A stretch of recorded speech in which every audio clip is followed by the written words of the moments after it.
Hello, welcome, Mariana Caplan. Thanks for joining us. Hi there. Hi. Would you tell us first a little bit about your background in both somatic therapy and yoga? Yeah, sure, and happy to be here, and glad you're doing what you're doing, and Yeah, bringing embodiment right to everywhere right. as it's needed. I've really grown up in the fields of yoga and psychology. So my whole adult life has been a parallel track in both fields, and I've been a therapist since I was a young woman, and right around the same time started my yoga practice. And in my early days, many people these days start with maybe an asana class and then get deeper into it. And I entered more of the back door. So as a young woman, I was a passionate seeker and went off to India on a one-way ticket and spent 6 years living in yoga ashrams and working on more of the other branches of yoga that not everyone knows about, but the meditation and the philosophy and the livelihood, and then wove my way back through the asana.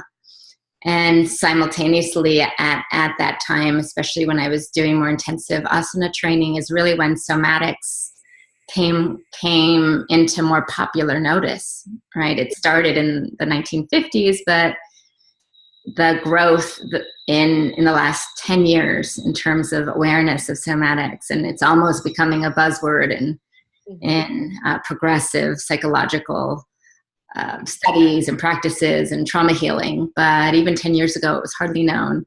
Right. So when I at a certain point in my own life, I'd been doing all the step spiritual work, all the step psychological work, both personally and professionally, and certain things weren't changing.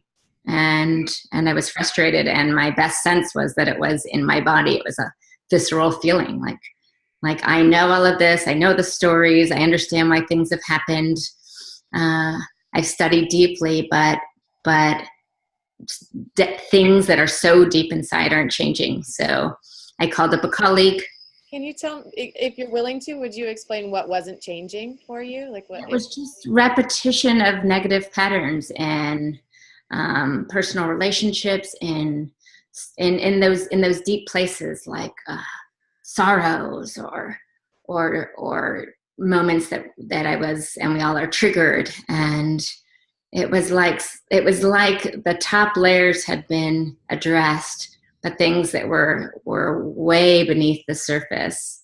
And I now really relate to like multi-generational conditioning, right? It didn't just start in my life, but whether it's in our DNA, whether it's in our breath, right, that affects our mind and our posture, but it's so deep inside that understanding isn't nearly enough. Study isn't nearly enough. We don't usually change just because we want something to be different.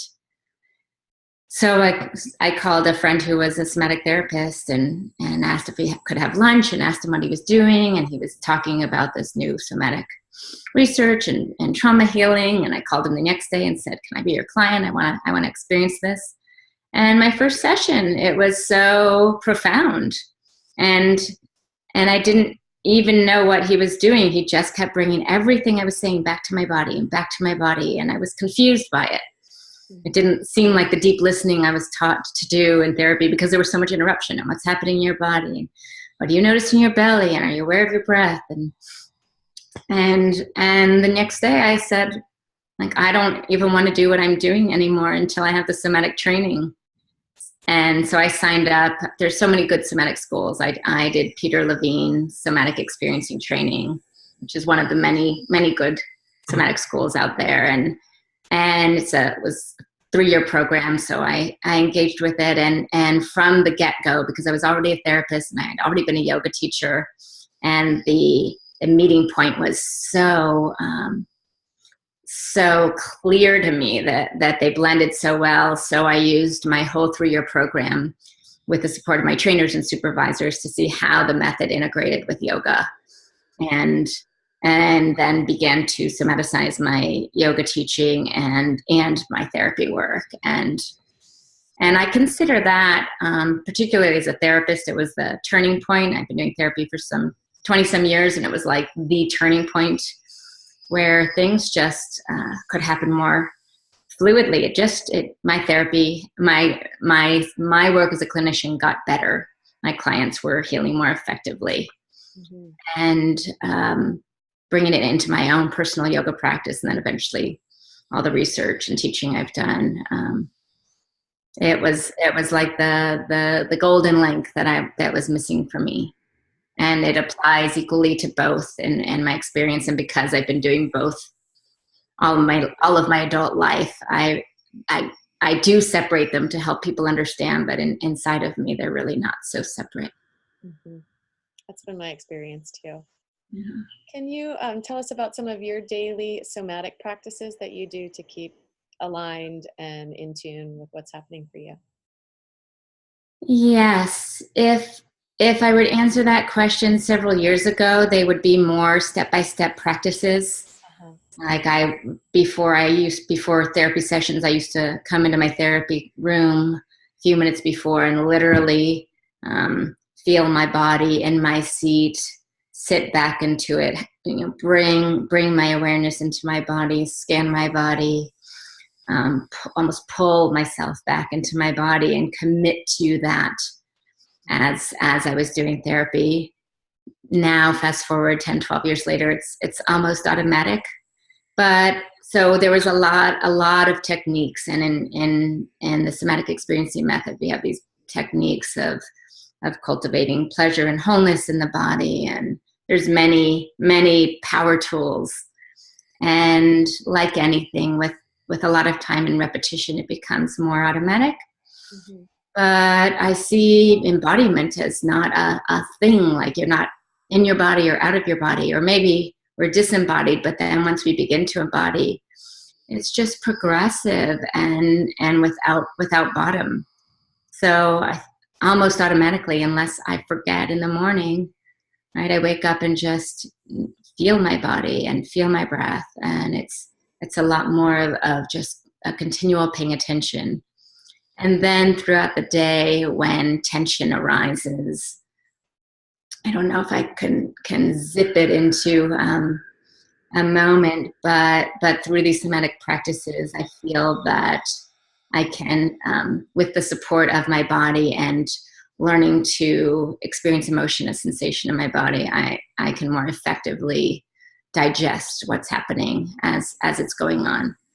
So much so that I can't imagine it, not having that. And I remember, like, for so many people, when we first start these embodiment practices, they can feel foreign even as they're natural. And so many people left their bodies. Not only were we not taught to be in our bodies, but a safe place was outside of our bodies. And then once we find our way in, it becomes the safest place to land, Mhm. safest place, the best place, or best, but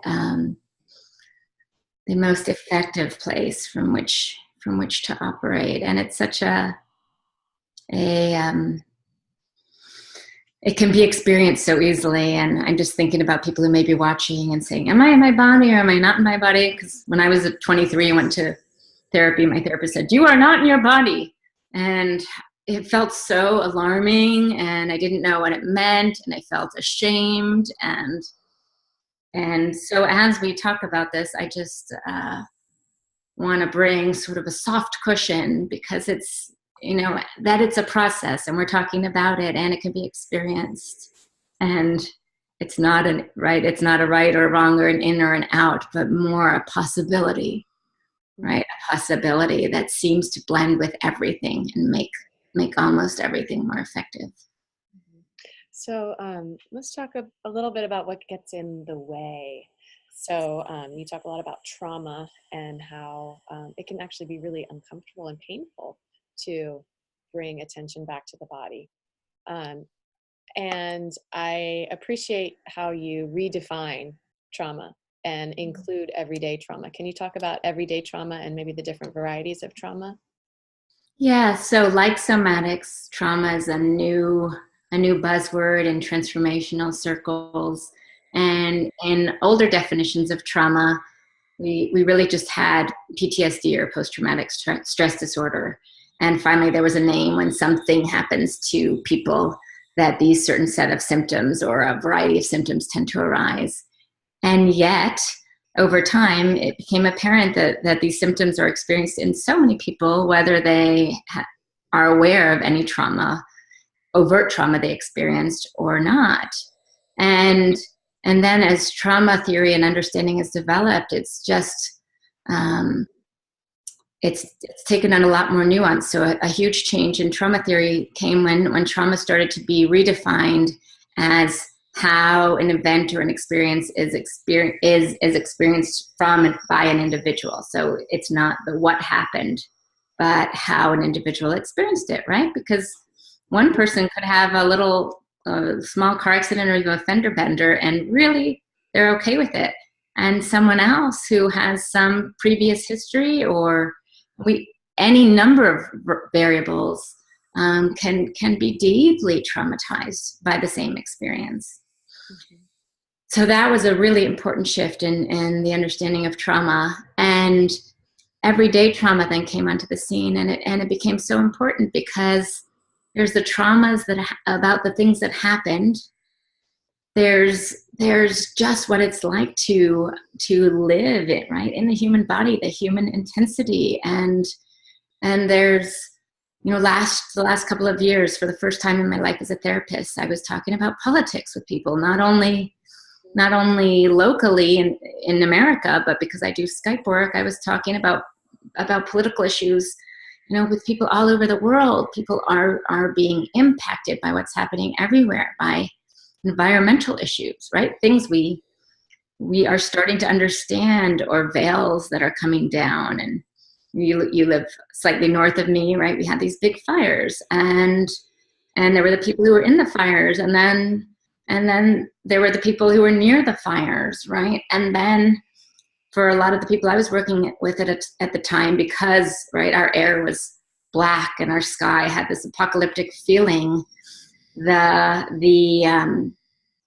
veil, you know, between what we read about as climate change and our lived experience, right? It dropped, and people were really shaken up. And what I appreciate about the notion of everyday trauma is because there's so many people who come to therapy or personal work and say, how can I feel this way if nothing really happened to me?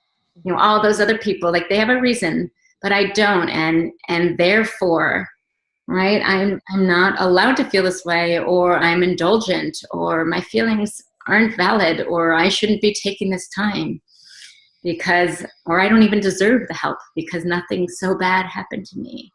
And then this is totally changing. And another area of trauma I haven't seen written about too much, but as soon as I get a free moment, I'll write more into it, which is the trauma of things that didn't happen.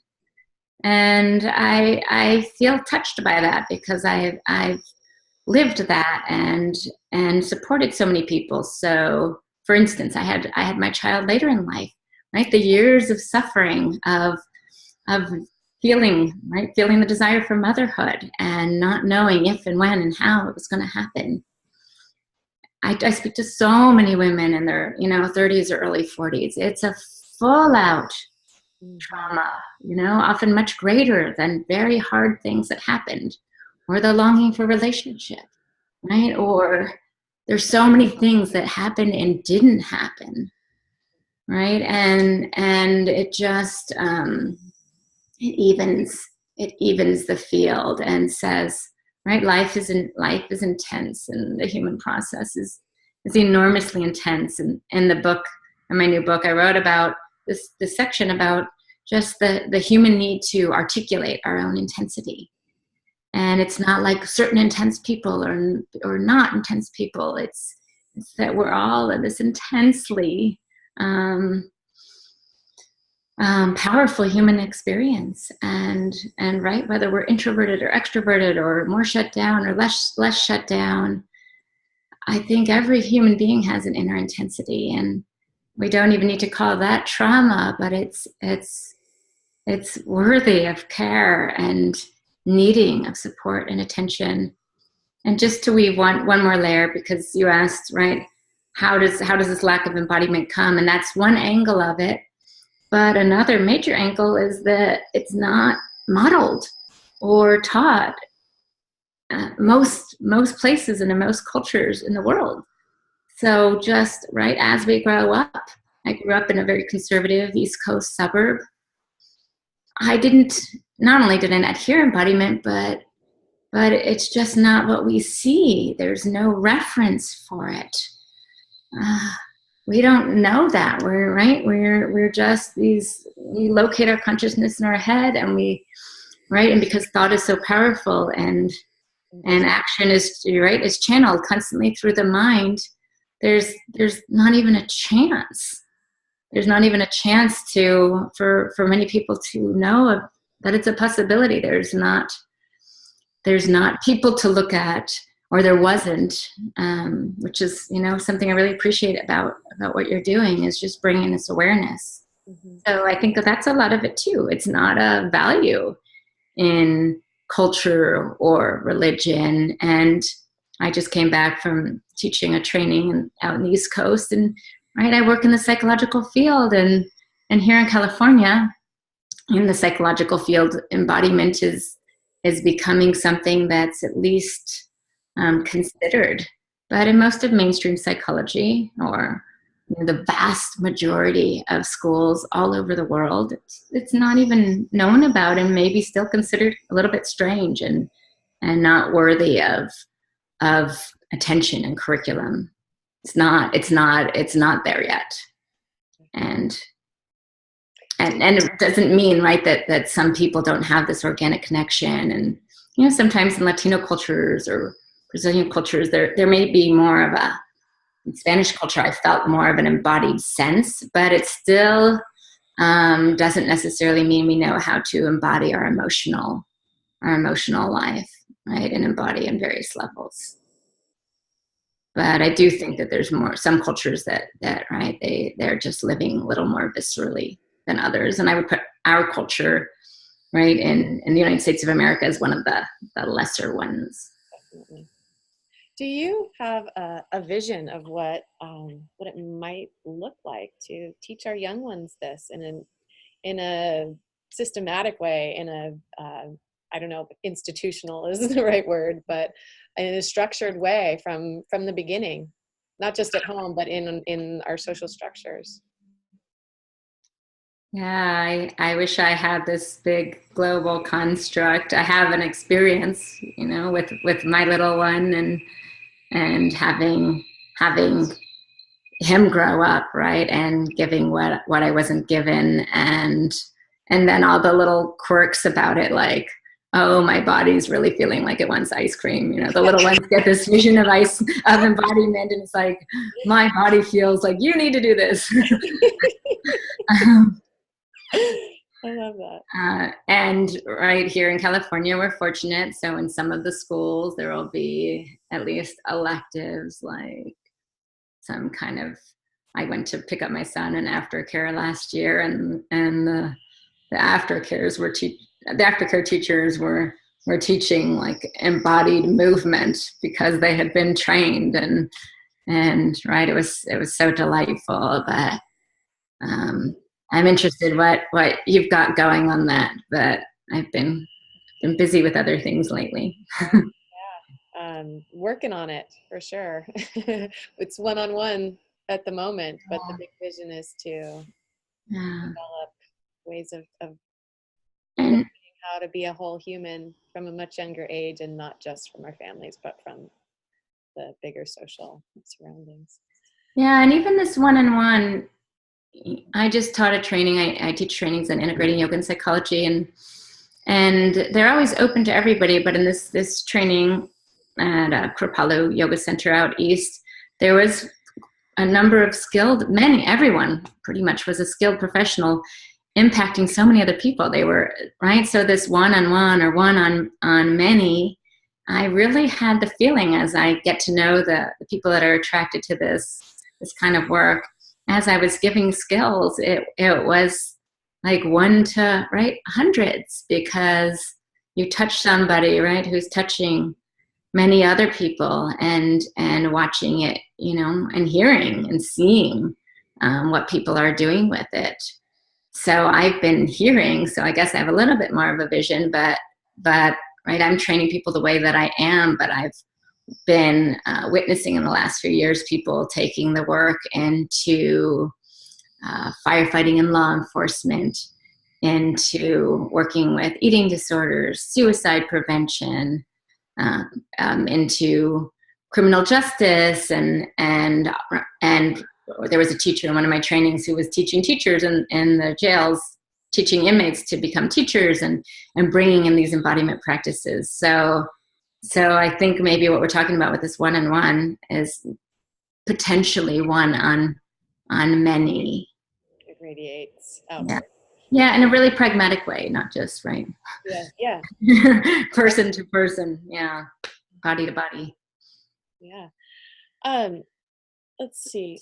In your book, oh wait, do you think that that there are maps of the body? I know everybody is individual, but do you find patterns of how and where people hold specific emotions or traumas? This is a good point, and right, I've been integrating the fields of yoga and Western psychology, so that's what my new book is about. And there's only a smattering of people who have published on this. There's lots of people who are doing it, actually, who I'm coming to know. But some of my colleagues who I deeply respect are intentionally like making those correlations and teaching them and teaching practices. You know, we open our heart and look for this, and we open our groin and look for that, and I've really taken a different approach. So I think there may be correlations, but I actually prefer to, I don't assume that where I'm holding something is where someone else is holding something. And right, in the yogic metaphor, like the pose for me, which may bring up really deep emotional issues, is someone else's really easy pose, and vice versa. So I like to give people the tools to really give them, and empower them and have them practice and refine the tools to not only notice those things for themselves, but even more to, like ideally in a yoga or spiritual practice, we show up ideally right freshly and not even assume what was happening yesterday is what's happening today. But to have the tools to effectively engage that inquiry.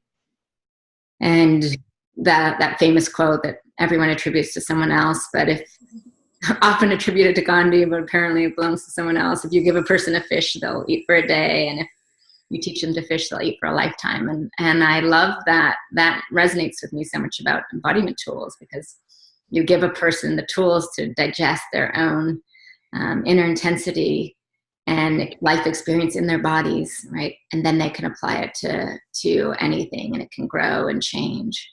Mm-hmm. So it's both that I really do honestly respect people who are making those correlations, and I simply resonate with a more inside-out approach, and just going with the tools to access it, and letting people's expression vary and differ.